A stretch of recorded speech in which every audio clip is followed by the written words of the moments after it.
Live, preparing to live stream. This meeting is being live streamed. Setting up your meeting settings for YouTube Live. And it looks like we should be on in 5, 4, 3, live. Preparing to live stream. All right. This meeting is being live streamed. Jen, setting up your meeting settings for YouTube Live. There we go. We are live. Jen, thank you so much for being with us today at the Blue Economy Club meeting. 3, 5. Take it away, Jen. Please tell us a little bit about yourself and some of the work you're doing. Jen. Okay. Can you hear me okay? Great. Okay. So thank you again for this opportunity. It's a great pleasure and honor. I'm Jen McCann with the University of Rhode Island, and I am I am the director for the U.S. Coastal Programs at the Coastal Resources Center at URI. And URI, Coastal Resources Center, has been around for over 50 years. And what we do is we work with coastal communities, whether it be municipalities, state entities, the private sector, commercial fishing, marinas, blue economy industries, and government and other academia to make our coasts and oceans a better place to live, work, and play. And we do that by bringing in the best available science, as well as best management practices for from around the world. So that's why it's exciting to connect with you all to learn your experience and share our expertise so that we can learn from each other. I'm also the director of extension for Rhode Island Sea Grant, which is a NOAA funded entity, and there's over 34 Sea Grant programs around the country that are connected to different universities. And so that combination of Rhode Island Sea Grant as well as the Coastal Resources Center really allows our team to work on amazing issues and see real impact and create strong relationships with communities actually all over the world, working to make our coasts and oceans a better place to, again, live, work, and play. Just to mention, Silvio, you mentioned our CRC team was just awarded a significant grant from USAID to work in the Pacific Islands on sustainable fisheries. So we are setting up a headquarters in Fiji to work on many of the islands there on, again, it's focused on sustainable fisheries, but looking at coastal resilience as well. So just wanted to bring that to your attention as well. So I'm going to share my screen to talk a little bit about the blue economy, as well as a new initiative that we're undertaking as well. I will mention too that, again, we are a university, and it's very important for us to be able to build the capacity of the next generation of coastal and ocean practitioners and managers. And it was wonderful to have Monica Jane join us in our honors colloquium, where we looked at, given that we are in the decade of the ocean, we had our honors colloquium students, our honors students, look at different aspects of our coasts and oceans, bringing in experts from all over the world to learn about these topics so that they can, again, find creative solutions to engage. So again, if I could share my screen, it looks like not able to. But 1 second, I'll fix that. All right, thank you. Making you the host. Great. Try now. Okay, I can see it. Yep, and I'm going to I'll make it into side screen. Can you see my notes, or can you see the full screen? We see the full screen. We don't see the notes. Okay, great, good. So again, I'm going to talk a little bit about Rhode Island's blue economy and opportunities that we're working for implementing and using the blue economy as an opportunity to diversify and make our state and region stronger and growing more sustainably. So a few years ago, Rhode Island is known for, I don't know if you know, but we are the birthplace of the Industrial Revolution with Samuel Slater looking at using water as power to create industry. And we also are home to, to the many of the America's Cup races. So we have a strong, marine trades industry, as well as a huge defense industry that actually trains many of the great minds and military around the world in the United States. I'm sorry, around the world. And so, however, we hadn't really worked to determine what is the value of Rhode Island's blue economy. So a couple of years ago, we were asked by our governor and our state government here at the university to define what is Rhode Island's blue economy and what are some actions that we can do to make it stronger and to take advantage of this opportunity. So as I mentioned, our blue economy has many components to it, many that you have, I'm sure. Again, a strong and diverse defense industry, marine trades, tourism and recreation, fisheries, a growing aquaculture industry, ports and shipping. And again, we have pioneered, we have the first offshore wind energy wind farm off of our coast. So we are pioneering that industry as well in our small and mighty state. We also in Rhode Island define part of the blue economy as obviously strong connections between our higher education and research organizations, our marine focused advocacy and civic groups, and government agencies. We think that they are strongly part of this blue economy and need to be at the table just as much as the private sector. And an example of that is this is an image of our state regulators working with our marina industry, working with our universities to create a clean marina program, advance that, and also put a clean and resilient marina program. So we're making our marinas resilient to sea level rise and increased storminess. So although, if compared to California and Texas, our blue economy may not have a significant economic value. But what's interesting about Rhode Island is about 6 to 9% of the people who live in Rhode Island are working within the blue economy. And if you look at Connecticut or Massachusetts or California and Texas, only 3% of their population works within the blue economy. So we are the ocean state, and partially it's because we are connected to our blue economy, whether we work in it or we enjoy it. So wanted to point that out. The University of Rhode Island plays a leadership role and we are a major contributor to the blue economy in Rhode Island. Again, I mentioned workforce, which is critical, building an understanding of the people of Rhode Island and why our ocean and coastal resources should be either protected or managed properly is critical. We have our own research vessel, and we have a new research vessel, the Narragansett Dawn, which is will be coming to us in a couple of years. It's being built in Louisiana. And we have a significant ocean tech center and ocean exploration institute. So the University of Rhode Island, again, is considered a leader in blue economy, both in the state and the region and internationally. And I also, with our policy work and our community planning work, is also considered internationally important.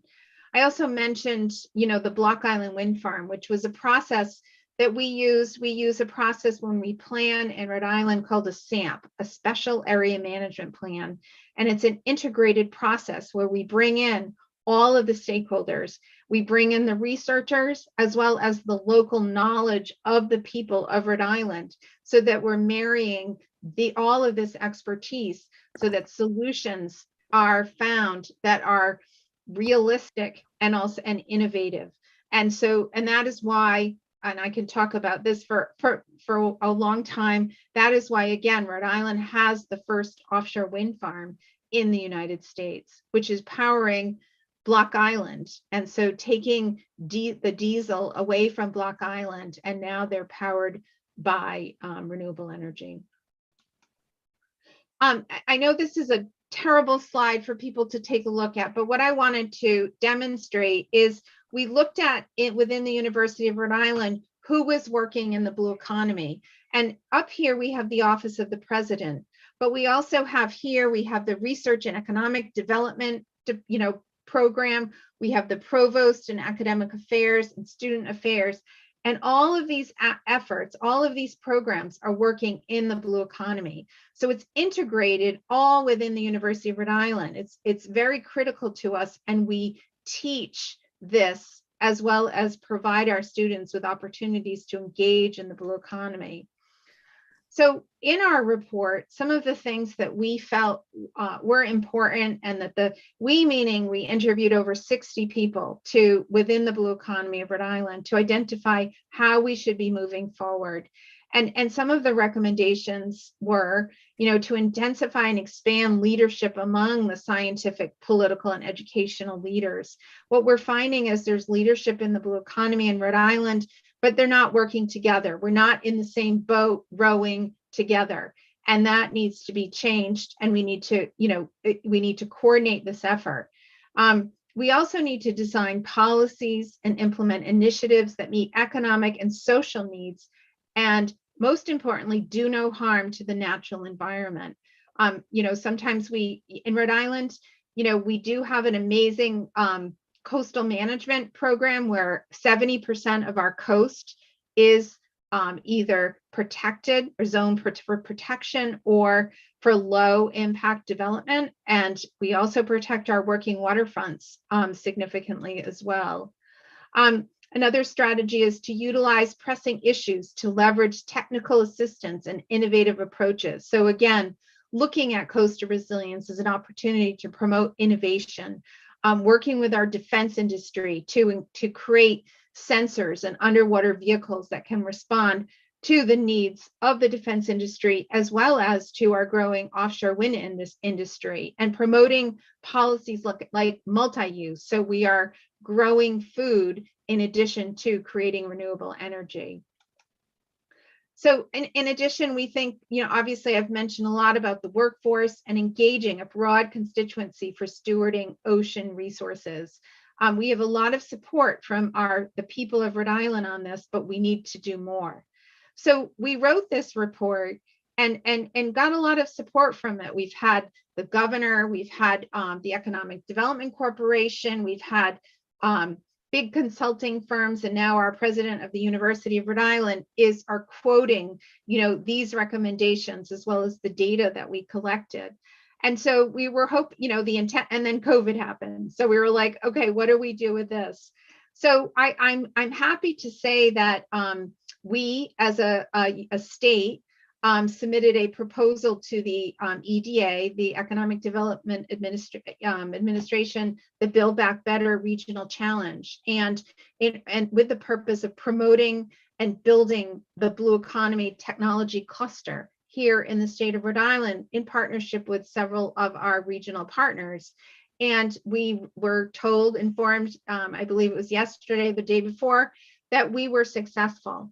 And so in phase one, so we're very excited about this. And what's exciting too is it really the foundation of this proposal, whether planned or not, are the recommendations that we identified in our report.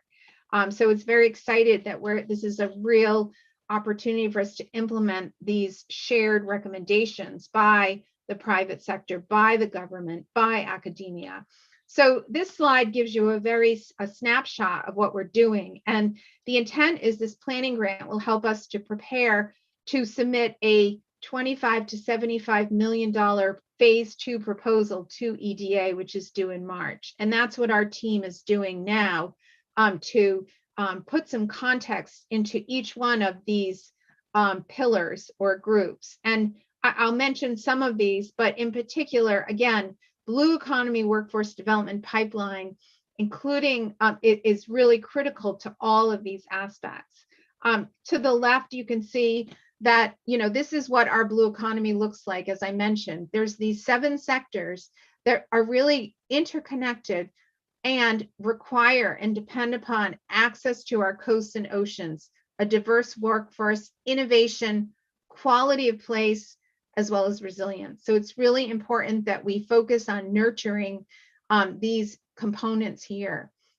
So the Rhode Island Smart Bay platform and infrastructure development is, again, an opportunity for us to work directly with the Navy and continue our relationship and strengthen the relationship, enhance our relationship with the Navy, but also with the other blue economy sectors to, again, bring the expertise and the technology that we've created with the Navy and maybe transfer it to, for example, to offshore wind energy and or the aquaculture industry, which is also a growing industry in Rhode Island, and basically to develop sensors and opportunities to connect infrastructure and information to the private sector.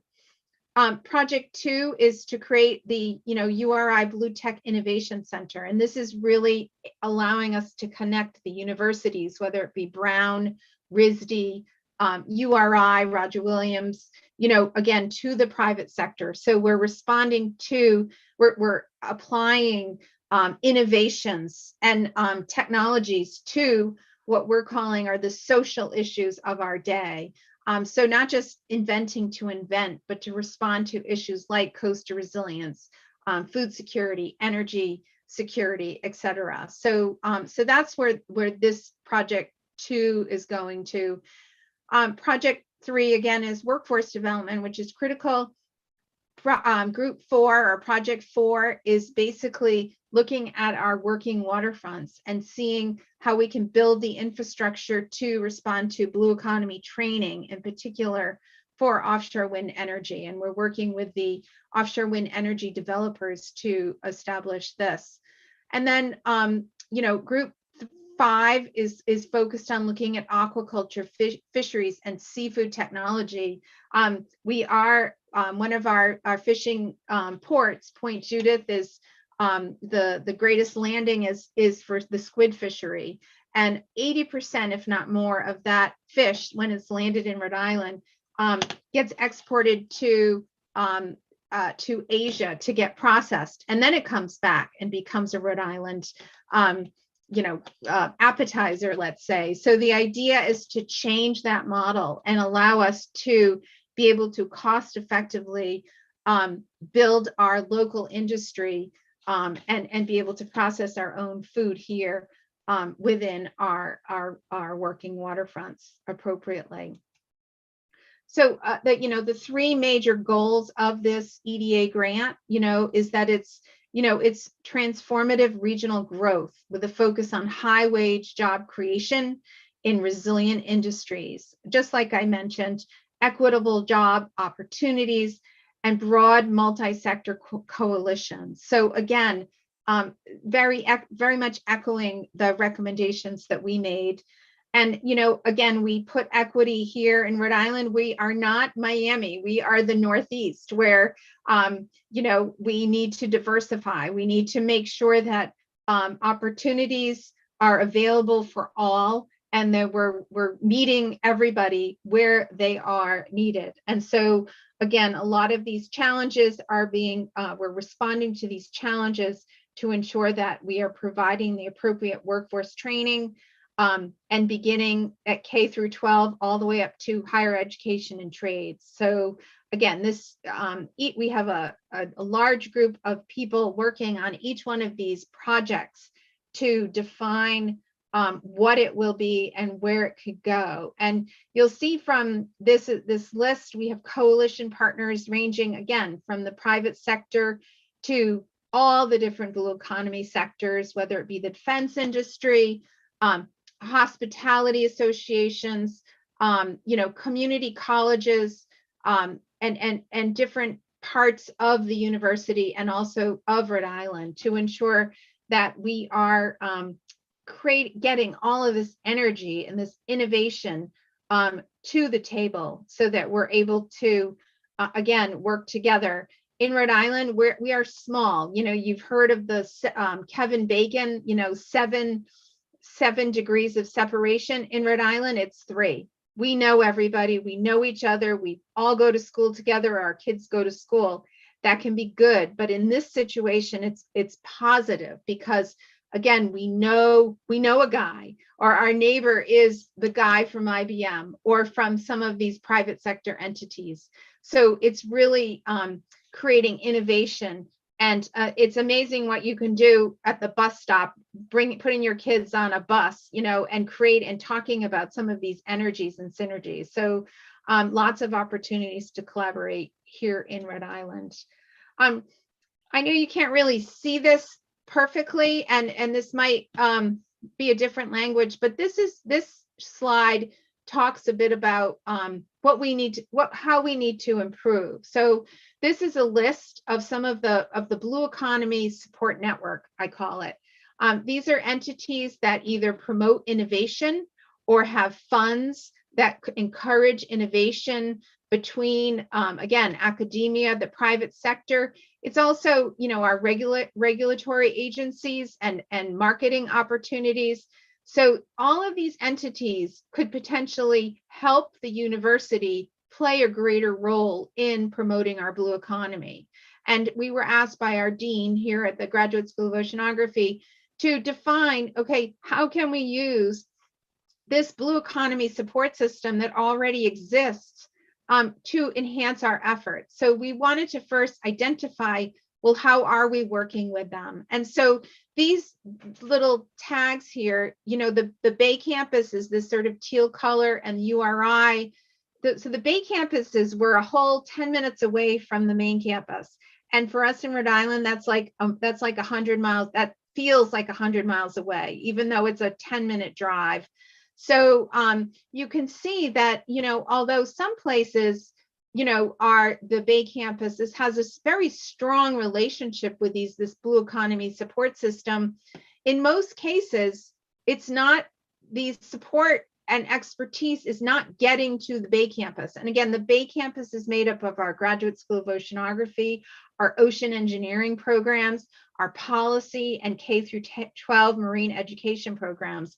And what we're saying here is we're showing our vulnerability, and that we're feeling that this EDA grant will really help us to move these little tags over to high, that we really need to, again, take this expertise that these entities have and help the university to target and focus, strategically integrate our expertise into bolstering the blue economy. So we have a ways to go. I mean, we have lots of great examples, but we also recognize that we need to enhance this and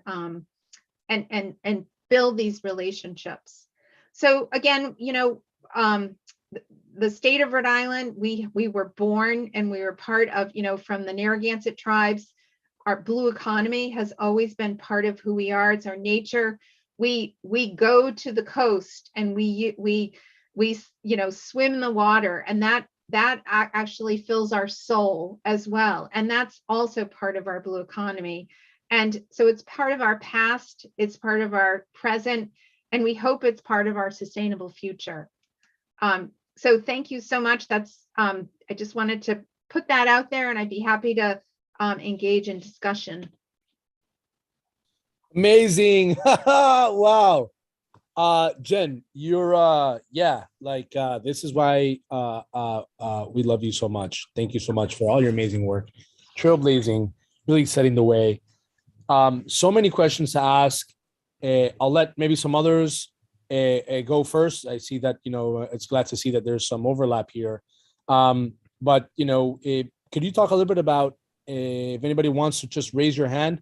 We'll call on you for your questions or type them into the chat. Monica. Hi, Jen. That was awesome. Thank you. Congratulations. I think it's a super exciting project. I'll be, do you know when do you guys kick that off? Or is this? So again, each one of those projects has a lead, and we are meeting weekly on shaping this with the intent that our planning grant our phase two. So again, I'm not sure what the budget is going to be. It's between 25 and $75 million.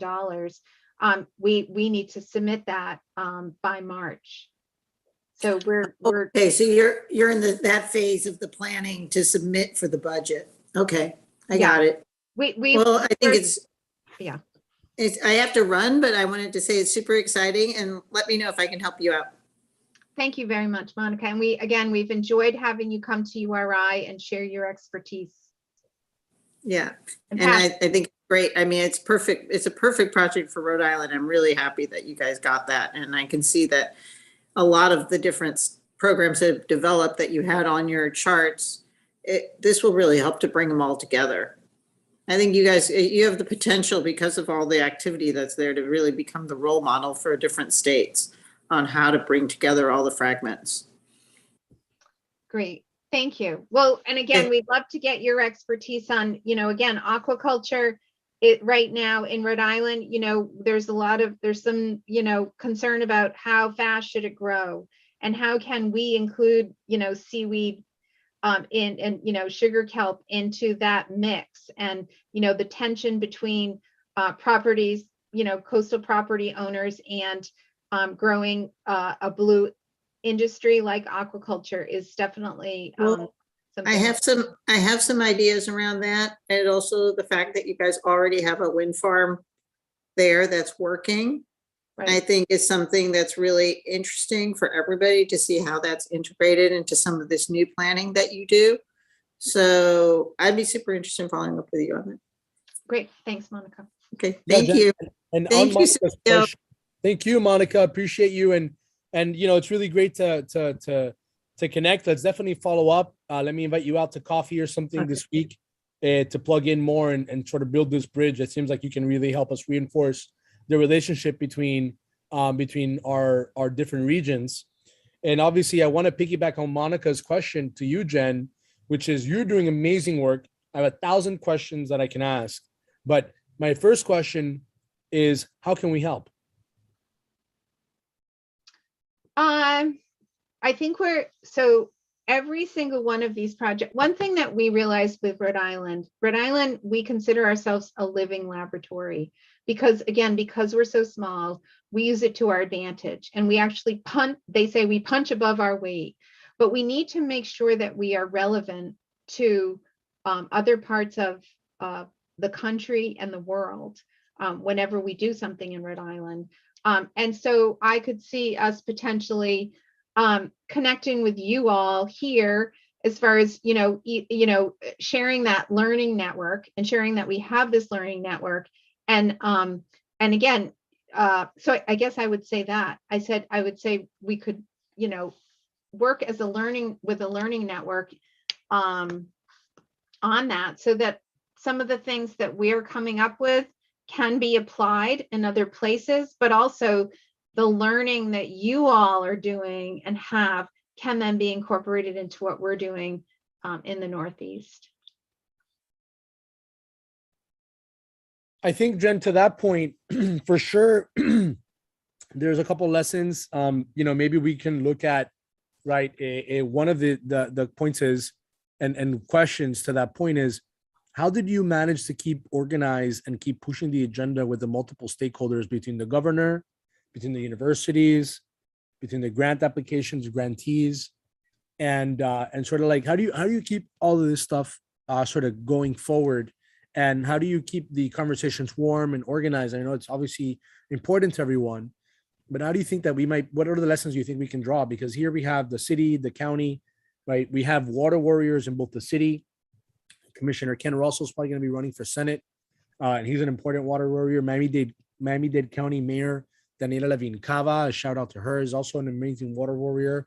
I originally met her. She oversees all of 32 cities in Miami-Dade County plus unincorporated Dade. And now we also have climate accounting issues. COP26 happened, Glasgow just happened, everybody met up. Paris Climate Accord, we're back in as the United States of America. So we have climate accounting issues and carbon capture, climate accounting things to take into consideration. So we're like now trying to see, okay, how can we use the Internet of Things in this Connect Smart Bay and this is actually one area that I would encourage us to explore together, which how can we take advantage of the smart bait? I mean, you're already ahead. I think we might as well just give you the technology and the plans that we have for that that climate accounting standard that we want to implement, and start to implement it there, because you already have the physical and the digital infrastructure. Supplement what's already there so we can prove out the climate accounting. The state then needs to prove something like, let's say it's renewable energy credits, right? Through the climate accounting standards, then can be approved by the state agency. But you have the university as a subnational actor purporting to the, let's say, subnational of the city, let's say Newport, and then you have Newport climate accounting reporting to the subnational of the state, and then ultimately the state feeding into the US climate accounting for the Paris Climate Accord that they need to do anyway. But no one's really figured this out yet. I mean, nowhere around the world for that matter. And so that's actually one of the excitements of one of the projects that we're doing. But it's the matter of, we've built, basically our intention is because here people are not, I would say Florida, it's almost an island, but I would say there's so much other industry that people are not as focused on the blue economy and don't really see even the blue economy as big as it is, and it can be for the state. So I think like the first is just like that educational front. And what we're proposing is two things. Well, number one is art and culture, which just did one drop. I'll show you some of the articles here. Let me see if I can reclaim and do a screen share to get some of that stuff done. But ultimately, even if we lead with that arts and culture, we still need to have a little bit of a framework to understand how we help organize the state actor, the local mayors, the universities, etc. Could you talk a little bit about the genesis of this and some of the learning lessons or pain points that it's taken for you guys to get this far on organizing all your local stakeholders? I think what we've learned all along, and again, I mentioned that CRC, our Coastal Resources Center, and Rhode Island Sea Grant, Florida has a Sea Grant program, that we are really seen as a neutral entity. And so we have, again, this is why we're trusted. We're really trusted. And that's why we have the first wind farm, is because we are a trusted entity, and we're ensuring that everything is based, we're not, the hardest part of my job is to advocate only for good science and good best management practices. So I don't advocate for offshore wind. I don't advocate for aquaculture. I advocate for good science-based ocean planning. And so my recommendation to you, and maybe you're already doing, is that you need someone who is considered a neutral entity. And again, I don't know what your relationship is with Florida Sea Grant, but they're an entity that could provide that service, or maybe there's another neutral entity that could help facilitate and coordinate. I mean, this intuitively. It's also relationships. Also, in addition to Monica, we had Wallace Nichols, who wrote the book Blue Mind. And it's, and I'm trying to incorporate that, and I am incorporating that into everything I talk about now. It's our connection to the ocean and coast. We are talking at an intellectual and economic conversation. We need to also think about the value of our coasts and oceans, from an emotional perspective, or of a value perspective. And so we do that in Rhode Island, but I would encourage you to do that more, so that even though you all have different opinions, you have different strategies, you all value, whether emotionally, or you value that, when you're having stress or struggles, you go to the coast, you go to the oceans, that you connect at that level. And I know it may sound a little silly, but I agree with that. And the other thing that we've learned, and we've done this a long time, but you talk about a stakeholder process, and what I've learned is we do stakeholder processes, but we do more than just throwing a map on the table and asking fishermen where they fish, or where should the public access point be. What we're doing is we're building up, we call it as a community of practice. And this is not my idea. This is happening all over the world, where we're learning together. So again, this network of people that you bring together, at 8 o'clock at night. No, I'm like kidding. And you're talking to people and you're learning from each other, that establishes a strong foundation for growth because you're learning together.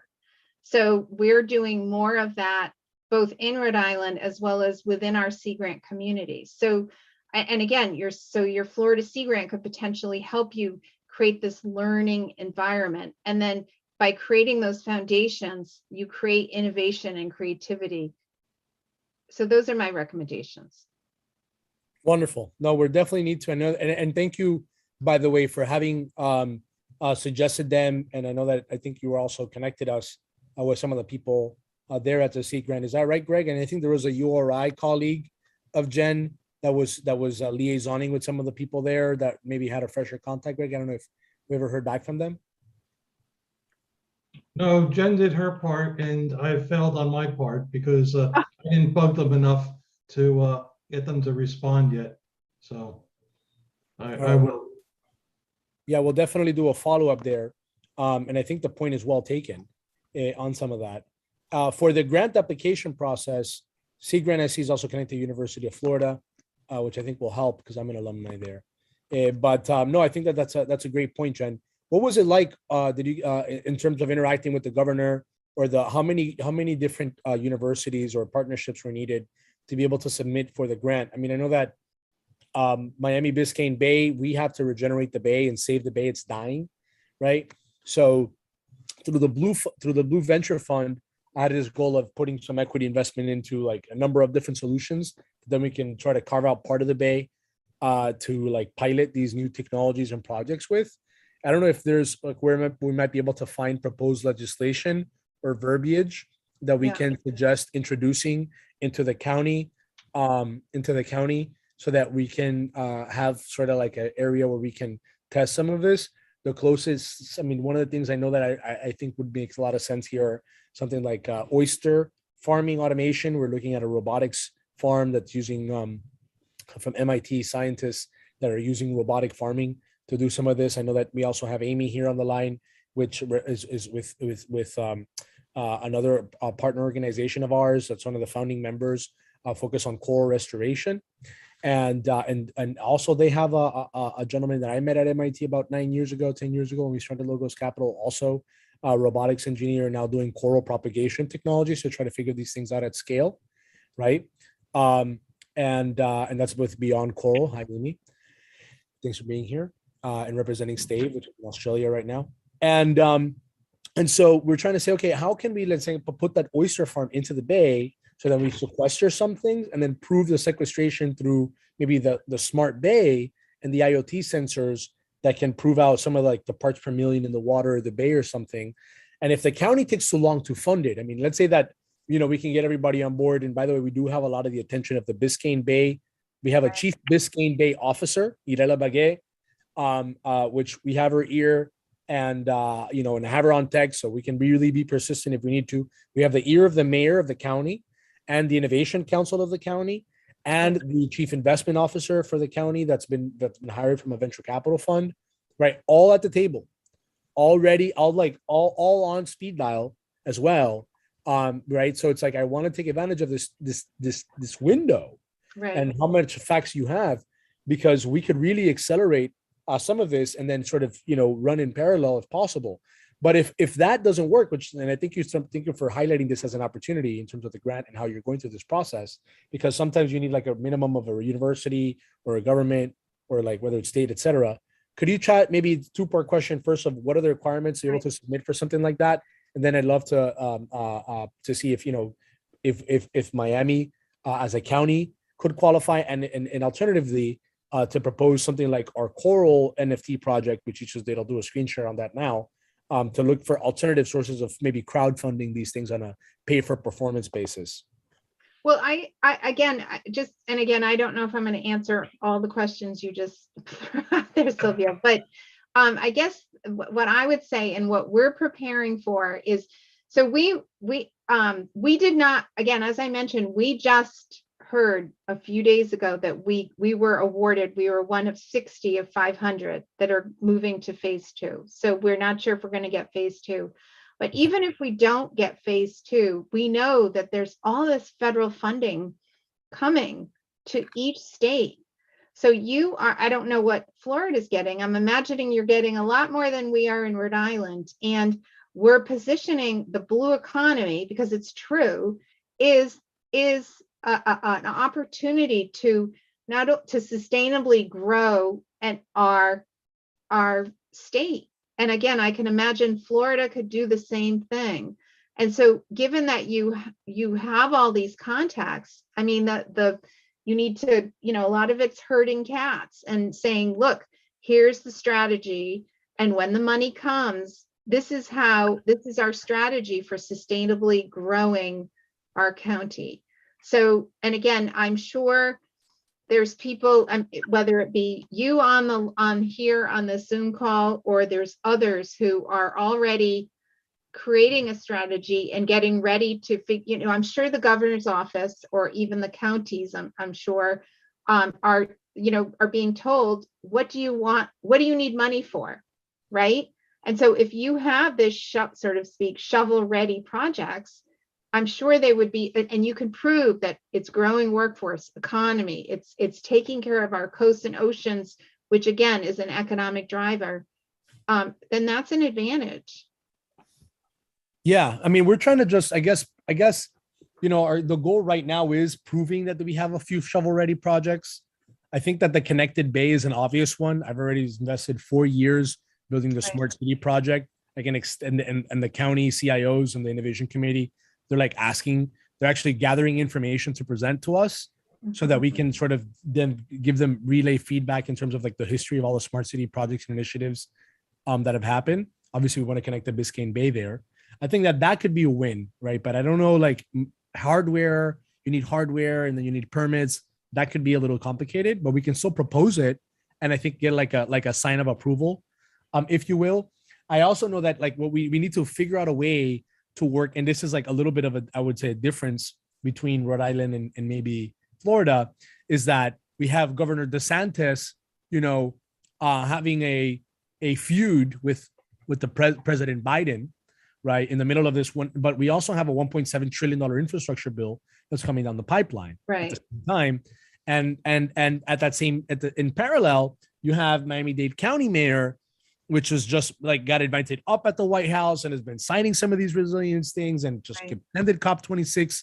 So it's kind of like if Trump decided to when we got out of the Paris Climate Accord, the county could still choose to report their climate accounting standards, right? Even if the U.S.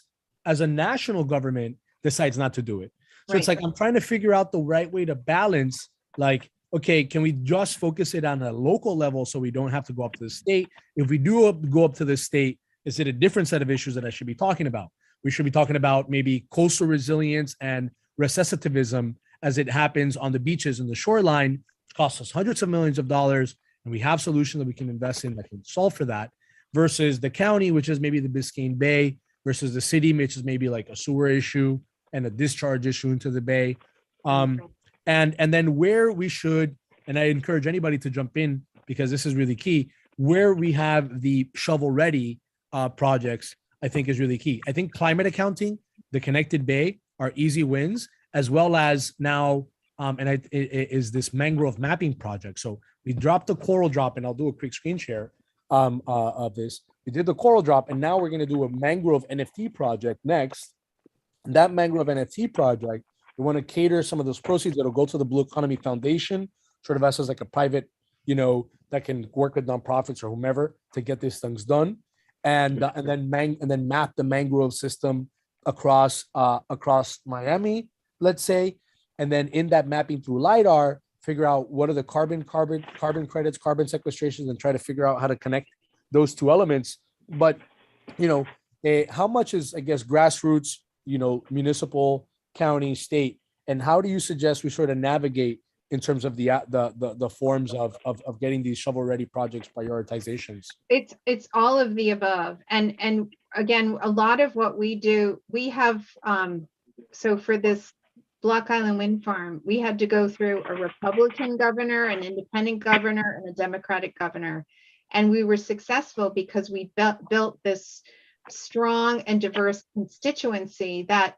included all those levels, but also the private sector, the nonprofit organizations, the universities. So, and I mean, this, a lot of times it may not be me who talks to the governor, but I'm talking, I'm talking maybe to the president of our university, or maybe I'm not talking to the president of the university, a developer or a private sector person is talking to the university. So you have to be, strategic, but you need to make sure you have that diverse and core group of leaders who can speak at all different levels. And I'm sure you have that. And, again, I have some understanding of, with sea level rise and whatnot's going on in Florida. I think you're definitely going to get funding probably to work on that issue and how that affects the blue economy. So again, it's creating that strong and diverse constituency. And it's all levels. I have failed. I used to live in the Dominican Republic and we were trying to get things done at a local level, and that worked, but we failed to, work at the national level. So you need to do it all, to be honest. Right. I think Mike. George wants to add something. George? Can you hear me? Yes, sir. Yes. Oh, okay. Well, yeah, actually, I just drove, I was driving. Anyway, yes, I'll speak from here. I was trying to jump. I just got home. I was trying to jump on by the computer, but I'll just do it this way. So first, once again, kudos, Silvio, for continuing in the true spirit of the BBC to bring extremely qualified subject matter experts as we all try to collaborate in the true spirit of Sustainable Goal 17's partners in this freaking mess. So honor to you for bringing Jennifer. Oh my God. Wow. Wow. So first slide, absolutely need to go on the BBC site. Obviously, Silvio, this whole thing too. But yeah, Jennifer will connect. We have so many, there's too many connections to try to inject right now. But this is the perfect model of a unbiased regional activation to try to bring all ocean stakeholder points of view to the table, to have a voice and make some wisdom decisions based on knowledge. So really, Thank you. the people who get this today, the dozen or so, but we know it gets watched and it'll get spread around. I'll certainly be spreading it around. The knowledge. George, you're dropping out all over the place. The knowledge, wisdom, potential. That's not dropping out. I can't speak with this much emotion. Just everything that you're doing is a great model that we need to use as a model and a template for, in the case of Sylvia, don't take this wrong, Florida from the UN perspective would be seen as a project, that Biscayne Bay. This is Jennifer's talking that regional thing, and then we think of the Mesoamerican 75 country island states, 1 billion people, blah blah blah. That's the big enchilada full all things on the Mexican plate. Those models work up the food chain and down the food chain in both directions. So this is just amazing stuff, Silvio. Everybody's going to value from this. We need to get this information, make it available to everybody that's plugged into the BBC, and hope that 10% sticks right away and that 50% sticks next year. And hi ho, we just keep moving forward. Well done. I'm out. Thank you, George. Wow, that was very short for George, and very heartfelt. I think that certainly I feel the same way about Jen and all the amazing work that they're doing up in Rhode Island. So I certainly see that they're going to be a really important and key ally for us to compare notes and do some of these things and for us to organize. We also have Sarah Smith, who's on the line. Sarah has been working a lot in local government and in government contracting now, and has a lot of experience there and been working with some of the water warriors in the municipal level. She's a water warrior, a sailor herself, really understands what we're doing. And so I think that that's absolutely key. And Jen, I think what you're saying makes sense. It's everything needs to be followed. We need to organize all the pipeline of projects, state level, coastal, coral, mangroves, manatees, sea, river, Miami-Dade County water and sewer, whether it's the Biscayne Bay, whether it's always all of the above. I think that message is loud and clear.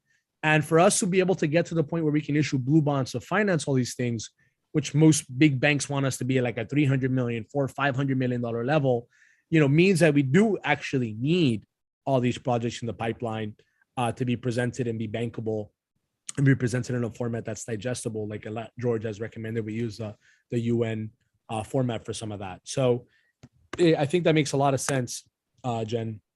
I appreciate the art too that you just shared. That's beautiful and very powerful. So I'll share. So I'll share a little bit about that. That's how we're looking at raising awareness, Jen. We think that there's a big opportunity in the world. We got a lot of coverage for this, but through art, we find that this is a portal. This is a hologram device where we displayed some of the art. If you go to Twitter or Instagram, you can see some of the things that were done there. We created the first hologram for some of this to happen, but in any case, we're seeing that there is a big opportunity for us to use art to bring awareness, of course, not just like we're doing with the corals, with the mangroves. Then after that, we want to do for different mammals. There's one other thing I forgot to mention in the beginning of the call when I was giving the update for the year and different milestones and accomplishments that we've been able to accomplish this year before we went live on YouTube, is that there's another gentleman that has an opportunity for us to create one of the first sea mammal hospitals. There is no really sea mammal hospital in the country, I think. And so we might have an opportunity to do something like that here in the Florida Keys, which we might also want to include in some of that. And we have now allies with this infrastructure bill coming on that I think could be a big way to jumpstart the local economy, and obviously in some of the things that are happening with some of the different projects. But are you doing, Jen, anything else that you can talk about in terms of carbon capture, carbon projects, or some of the requirements of minimum partnerships to qualify for grant projects or something like some of the funding that's coming down the pipeline? I mean, we're doing a bit with it's called sugar kelp, so our seaweed, but it's not it's not, I would imagine that you all are doing much more expansive work than we are on that. Yeah, Daniel, which is really leading the charge on a lot of the kelp projects with the Seaworthy Collective, the company builder that is our partner for the ecosystem here for ocean economies, certainly has some things. I can tell you that I met with Philippe Cousteau of the Cousteau family, Jacques Cousteau's son, last month, the month before last, in LA. And we were talking about our goal of this art that you mentioned seemed to be of interest here, and how we went ahead and started using art to bring awareness and try to find alternative ways of financing coral and ocean related projects. Here in the case using NFTs. So if you see here, we took advantage of the fact that Miami Art Basel was happening and created this coral drop. You can see hologram NFTs. Art Basel are trying to save the oceans. Non-fungible tokens masquerading as holograms, raising funds to save the oceans, happening this year, right? And here you can see the ocean drop, which raised 100 some odd million, and last year the carbon drop raised 6.6 million. to do some of these things, to be able to preserve 30% of the ocean. This holographic display over here is where we displayed our piece. We had 21 artists. I was one of the artists that submitted an art piece, which is based on a coral growing through animation. And so then we just, some of these things were sold out. And, we have a lot of amazing artists that have been collaborating with us. Here, as you can see, of these 21 artists, several of them were established artists, including in that mix Nicole Buffett, the granddaughter of Warren Buffett, which had been working with the Open Earth Foundation. And she has this like dolphin theme, which you see here, and with the Ocean Drop NFT project. And some of that is going to go into the data, and I'll just take advantage of some of the data architecture that's happening now, which is around this Ocean Drop. So I'll just pull it up really quick while I have you guys your attention, because I think that this is how we may be able to have alternative ways of funding. And this is one of the things that we're tinkering with, because even if it doesn't raise that much money, if we can at least, be able to raise awareness of the issues that are happening for the corals, for example, we like marketing our coral drop to say, hey, 2 out of every 3 breaths you take come from the ocean, right?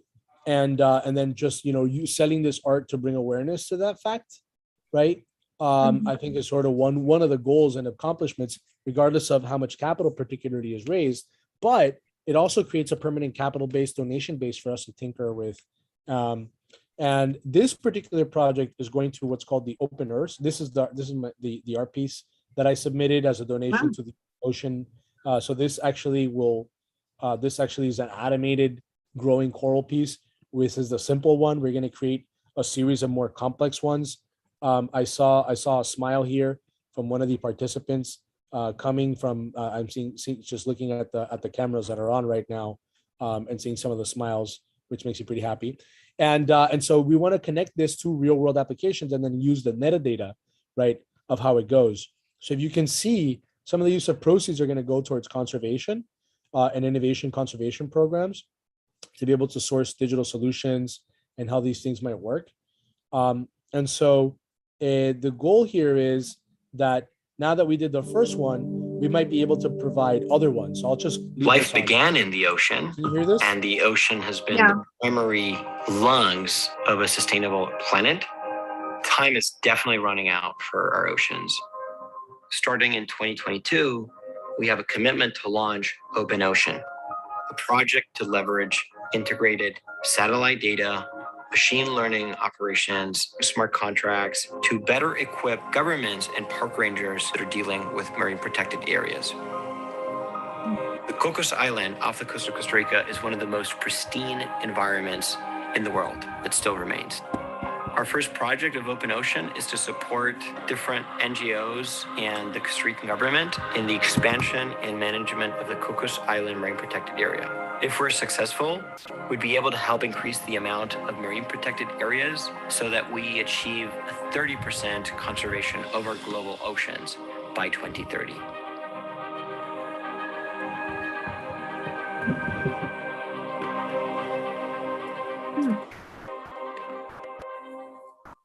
It's great. Right. And so the reason that I brought this up is when I sort of went there on this mission, obviously to create impact in LA, but to digress and not to digress too far from what you were talking about on the kelp, is that Philippe Cousteau's sister received a grant. I think they received a grant from the Jeff Bezos One Earth, One Planet, whatever foundation he set up. And one of the research and development investments that they're going to be making is for figuring out how to measure the carbon capture from these kelp forests, right? Which is apparently not as straightforward as we would like to figure it out, because then at that point, we can then connect the carbon sequestration elements and use that as part of the return on capital and return on impact that is created and generated from some of these investments, like the blue bonds that might be coming up, right? But I don't know. I mean, that's blue carbon credits are kind of a hit or miss. Are you now that we're talking about it, is there any, do you know any experts in the blue carbon space that we might be able to talk to and or explore some more of this stuff to see what's out there and how we might be able to link maybe something like the coral drop, which you saw the coral piece, Right. To prove how much carbon is actually sequestered by that coral? I know that we work all over the world, and we did actually a training before COVID, probably like a year before COVID, for Indonesians about blue carbon sequestration. So I could look at that curriculum and see who we brought in for that. But I don't think it could have been a URI people, but we were looking, we brought in other people from other parts of the country. So I'll look into that. And I do have to leave in about 5 or 10 minutes. But I have to help my son with his homework. So, Okay. So no anti-pores and no energy. But I would also, again, reach out to your Florida Sea Grant, and I'm sure they have. I know they have an amazing amount of resources there, and could connect you with resource economists or. And I know you have coral experts in this group, but they are also an amazing resource if you. And they also have funding. We give about $1 million of funding every 2 years for applied research on specific issues. So the Florida Sea Grant program does that too. Yeah. Okay, wonderful. Yeah, so definitely going to be, we'll add that to the top of our list, Jen, on some of these things, and then also some of the mangrove projects that are coming down the pipeline. Now you can see how this is starting to gather and work together, but really excited to just be sharing that, obviously all the main coverage. And so with the aquaculture things, you mentioned you had 3 different phases for economic development, Jen, including, first of all, workforce training. And then the fourth element was more like aquaculture focused. Are you able to dive into some of the workforce development program? I think, is that, are you playing a role there more directly with URI and the direct connection to the university that we may be able to parlay over into our own local stakeholder community in terms of what's the education that people should have or might want to consider, where the largest job growth opportunities might be. Obviously, it might depend from state to state, but just to have that thought. And one of the other, I'll take a pause there, and then I have something else for Louisiana that I wanted to mention when you mentioned the ship that's being built. Okay. Between, again, our community colleges, we have a commitment from a lot of our K through 12 community, as well as, our higher education. We do a lot with workforce development, at different levels. And we realize for the blue economy in particular, we need to, again, start, build that pipeline. But, just talking about aquaculture, for example, and the growth of aquaculture. So we're actually developing online training for not only for primarily crew who could work in the aquaculture industry. And then we're also establishing mentorship programs for the crew as well as for growers, so that there's sort of that, not only you can find things online, but there's sort of that informal collaborations. And then we're also doing the same thing with the commercial fishing industry, working with the commercial fishermen and that sector to create, more opportunities for youth to join in commercial fishing. And what we're finding is, a lot of times, commercial fishing is a hard job. You go out there, you're in rough waters, you're away from your family for a long time. It's a dangerous situation, the whole thing. And when we look at that, we're like, wow, that's very similar to offshore wind energy. A lot of these crew are going to be offshore for a long time, and they're going to be in dangerous areas. So our team is thinking about, okay, can we transfer what we've created and developed with partnership with a lot of people, not just us, for commercial fishing and aquaculture, and transfer that training model to offshore wind energy.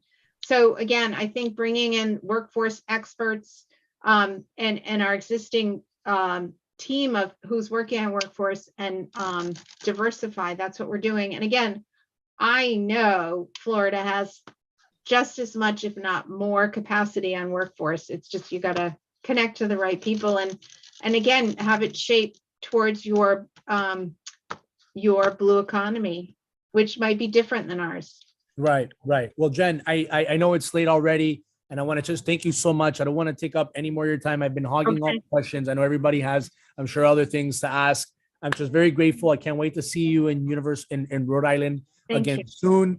Thank you for your amazing work and your contribution, and for your guidance on how we might be able to replicate the amazing ocean steward that you have been able to act as in your community. Thank you very much. It was a pleasure and honor. Take care. Thank you, Jen. Bye. All right. That was amazing. And now I'll leave the floor open in case anybody else wants to chat a little bit more about what's happening and some of the things that we've been doing. And we mentioned in the beginning of the call, I know that other people have joined now closer toward the end of the call, some of the updates that we've been able to accomplish and different milestones we've been able to accomplish this year, from setting up the venture fund for the blue ocean economy to visiting the first, for Rhode Island and doing our tour in the Northeast to be able to gather more investors for the foundation, setting up the Blue Economy Foundation, getting the Blue Bond Project pipeline set up, in Rhode Island, in the Caribbean, in Latin America, doing some coral reef projects and partnerships, doing the coral drop with the ocean drop for measuring and measuring some of the impact and some of the things that are happening there, and being able to get the attention from the county, the city, the Seaworthy Collective with their first cohort of company builders for the oceans, et cetera, et cetera. So just incredibly proud of all the great strides we've been able to make into the ocean economy for Florida, Miami, and the world at large with our collaboration on ocean and water things all together. I don't know if anybody has some questions or if anybody wants to chime in with anything. I know that George and a lot of the partners and groups that he's been advising has also made great progress in things like the UN, and that Daniel Kleinman, which is not here today, he usually attends, is also just finished his first cohort for this ocean startups. He did a great job. Great panel during Art Basel, thinking about how DAOs, decentralized autonomous organizations, can be used to self-organize around the oceans. We think that, that means that we should be looking at maybe how the Blue Economy Club members become a DAO themselves, as well as putting a call out to any people that have projects in the ocean and in water that we want to look at to include in this pipeline. Jen made it very clear that's imperative. What are the projects that we can look at that are ready to go, that have experts, that have organizations, whether it's for profit, whether it's nonprofit, doesn't matter. What is it? How can we add them? How can we identify them? How can we add them to the budget?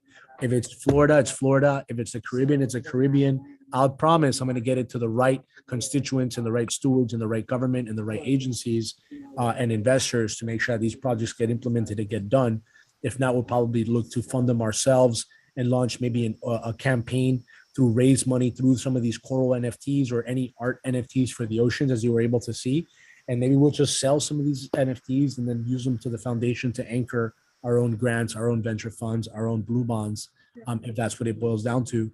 I think that that's probably the route that we'll go if we want to avoid all friction and go fully grassroots and then prove these things and scale them with economic development agencies like the International Development Bank, the Development Finance Corporation, et cetera.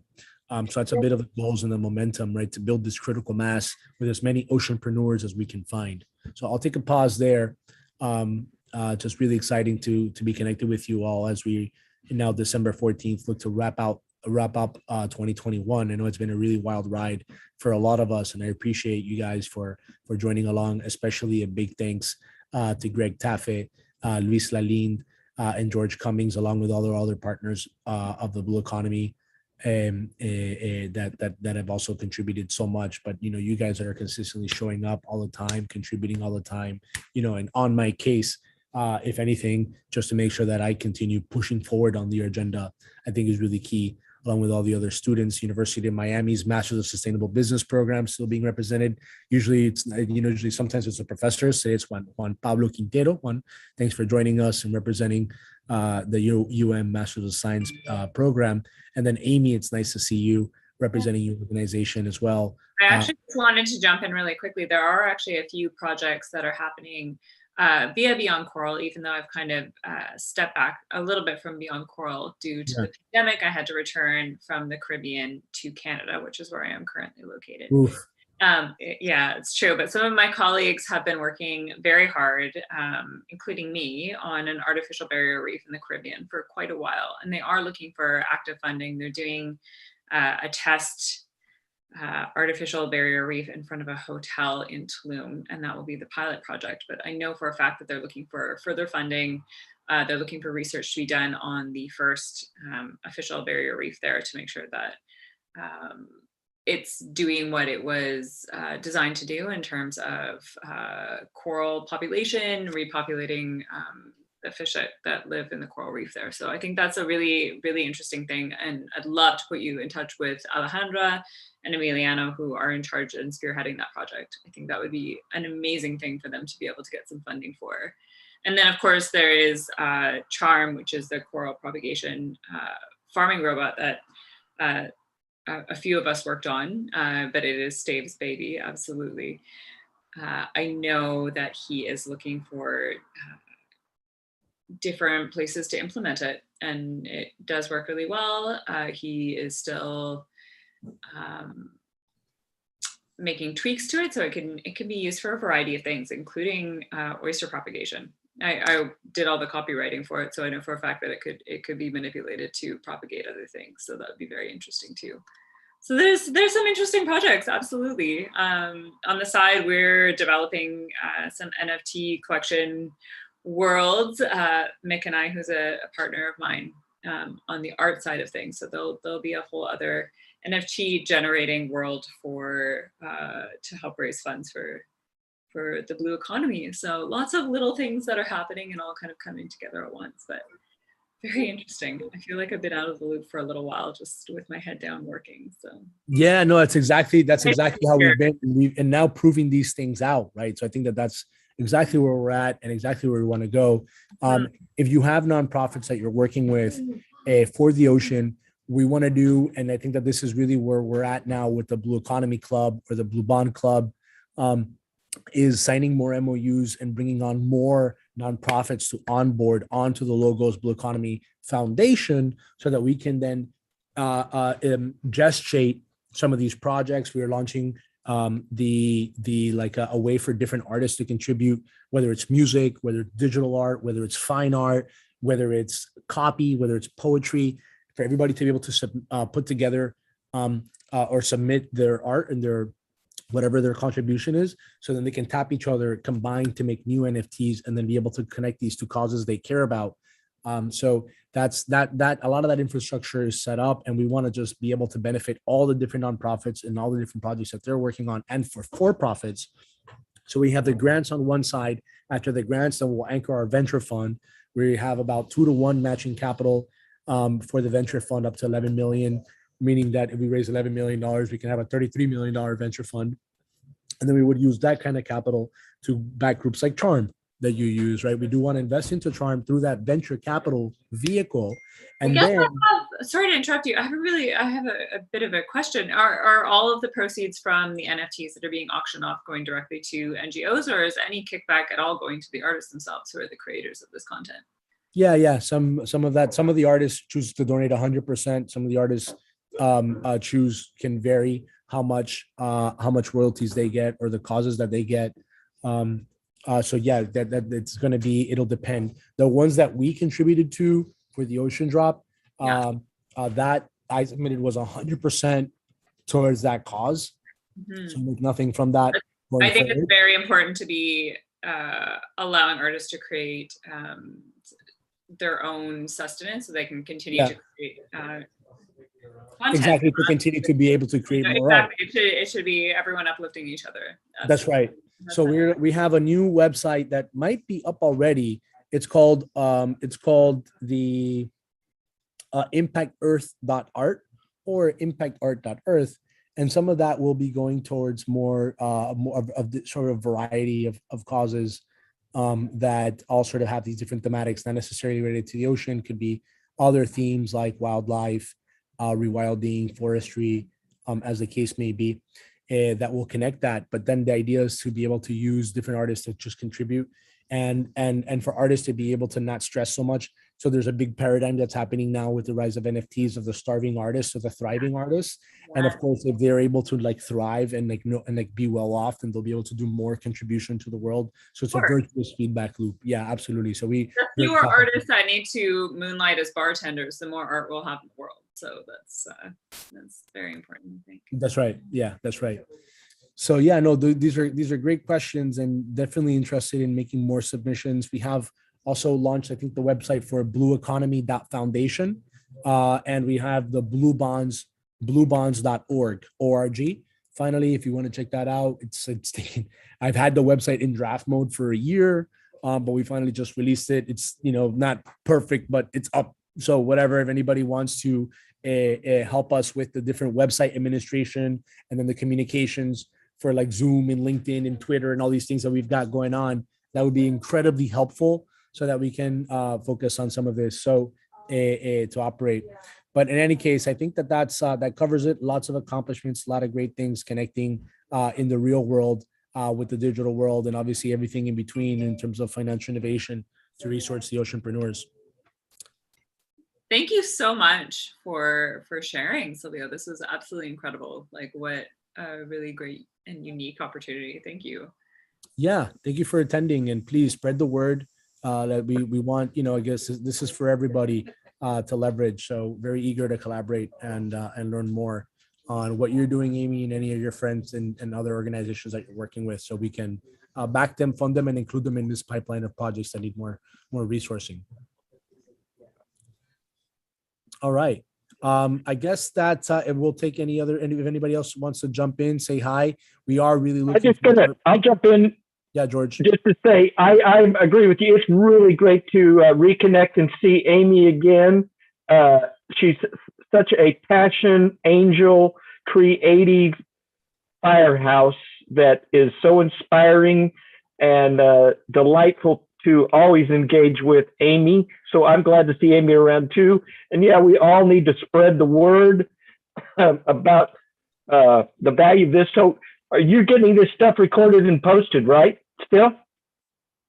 You're muted. Absolutely. Yes, that's right. In fact, this call right now, this part of it, beside the front end of it, is live on YouTube already. So we don't even have to post it. It's already being everything being transmitted live right now, and will be on the Logos Capital channel. Need to keep pushing it towards the members, saying, hey, we know a lot of you couldn't catch it, busy holiday, blah, blah, blah. But tonight was a really good night. You need to catch this hour. It's worth it to catch this hour and hear what Jennifer had to say. Absolutely. And we absolutely need to get all of her slides and stuff engaged, get her template model. That's just absolutely the sort of thing that shows you have to get all the stakeholders at the party with agreement that everybody's involved in the process. That's so essential, So anyway, well done again to you, Silvio, and get that stuff, push it to everybody, and everybody share this, and I guess we'll see you next year. Or no, is that right, next year? Maybe. Probably. Yes. Maybe if we'll try to see if we can get a year-end push to put a report together, just talk about just everything that we've done, all the milestones. We'll recap. Make it easy for have other people, make it easy, how we might be able to make it easy for other organizations to just plug in automatically. Obviously, right now we have two big asks. One of them is sort of UX, UI, or copy and partners for just getting the different websites up. We have the Coral Drop. We have the Impact thing. We have what is the URL? Because I just went and looked for Blue Bond something. Yeah, look up bluebonds.org. Here, I'll pull it up. Blue Bonds. Okay. No hyphen, right? Right. Because there is a blue-bond.org. I did not have the S in there, though. This is it right here. I'm sharing the screen. So Blue Bonds, plural. Whoa. and catalyzing impact. I've been able to say about a year ago. We're so outdated already. But I Look at that figured alignment on the head.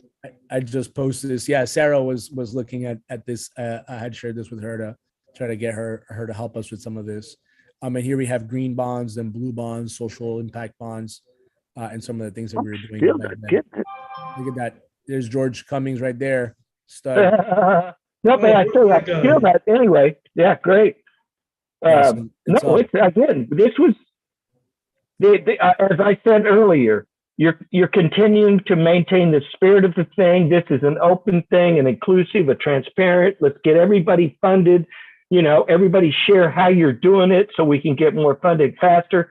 Because at the end of the day, it's all about getting. If we don't get some stuff deployed in the ocean, the mangrove mud and stuff like that, and aqua farms and coral farms and blah, blah, blah. If we don't get some stuff going, it's all going to be a moot point really fast. We're going to blink and the opportunity is going to be gone.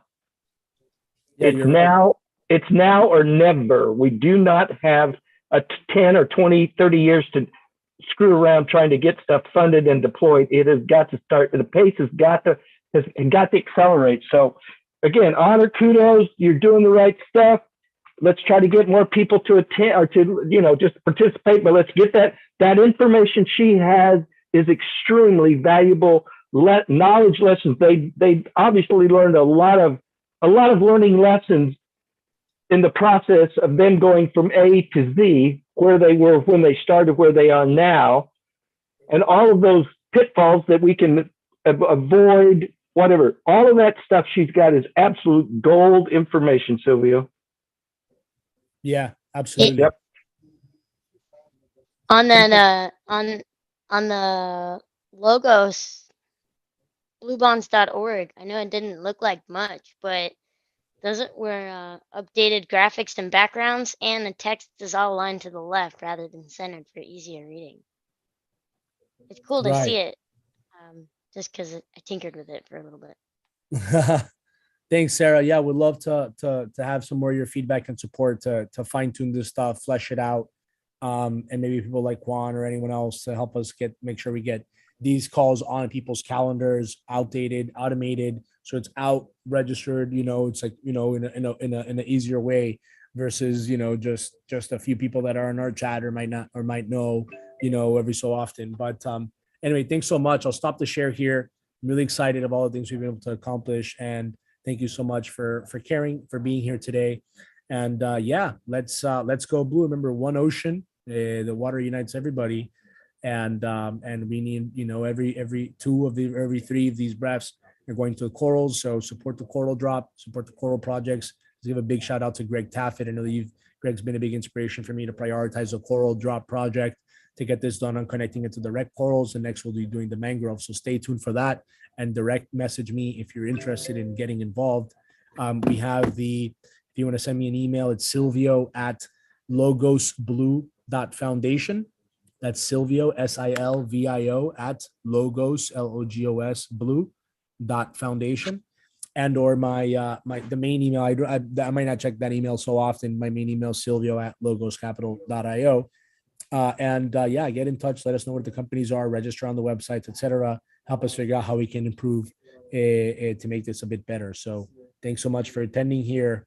Any other parting words? Otherwise, guys, let's make it an even better year. Thank you, Silvio. Onward. Thanks. Hey, you too, Greg. Later, guys. All right. Happy holidays. Everybody be safe. Happy Remain safe holidays. and well. Thank you.